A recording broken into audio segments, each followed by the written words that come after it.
So how insulin works. So when we have a high carb diet, and most people do, even if they think it's healthy, well, I eat plenty of fruit and vegetables. Yes, fruit and vegetables are carbohydrates. So we have a high carbohydrate diet. And therefore, we have a lot of glucose in the bloodstream. So there's going to need to be a lot of insulin to be able to deal with the glucose. So you get an increased insulin level, which signals to the liver and the muscles to store the glucose.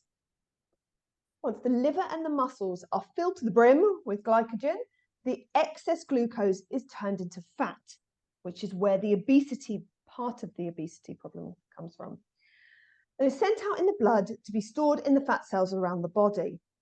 So that's the obesity picture when it comes to insulin. So here's the key. Can we just talk a little bit about why? Yeah. Because this sounds like it's a problem in the body. Like, why isn't the body more intelligent than that? It must be being really stupid. Actually, it's incredibly intelligent, but this is where we get back to species appropriate living, where we have evolved from, which, let's be honest, we all kind of forget because we're living in our houses with all of our technology, and we kind of forget that we lived out, in the jungle. So when the body is exposed to high carbohydrates, it stores it as fat. I mean, we're giving you the mechanisms, but let's look at the context. It stores it as fat because carbohydrates would have been cyclical. They are hard to find. You go out, like even now in the middle of summer, like I live in a place where there's a really lovely rural beach. You could argue I've got sea spinach, I've got samphire. There's actually a fair bit of hunter gathering I can do down the back there. There's like quite a bit of wildlife. There's a load of fish, and we have berries.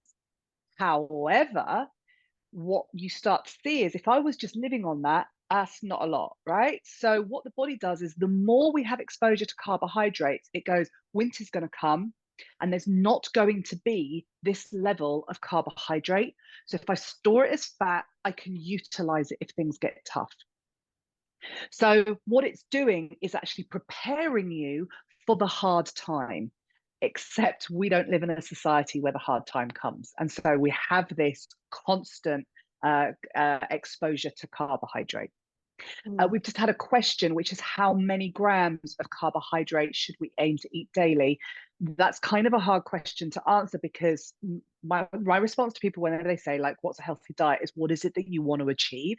And so for most people, most of the time, I don't really like to look at grams until we get into much further down the road on someone's health journey. Usually, for most people, most of the time, if they aren't in insulin resistance, which, as Laura said, isn't that many people, a portion of carbohydrates being like half an apple, half a banana, half a small potato, a couple of carrot, like a bit of carrot, that would be a starchy carbohydrate portion. One of those per meal should be fine. It's more about the ratio of having them with proteins and fats, which we go into later. But when we're actually looking at people coming out of things like insulin resistance, then you're going into something different, which is when you start looking at things like the ketogenic diet, which we're going to be talking about. And again, that then just depends on someone's health profile. So as with a lot of things, there isn't a one size fits all approach. I'll just to make that clear, though, it's about taking the first step and then moving forwards. And what we like to give you is that staged approach so that you can go on the journey yourself or with those clients. This is the picture with the key and the secret. So this is, I love this as a picture because you can see that the cell that's the little door with the lock. And along comes the insulin with the key to unlock it. The insulin lets the glucose into the cell, and glucose then gives the cell energy.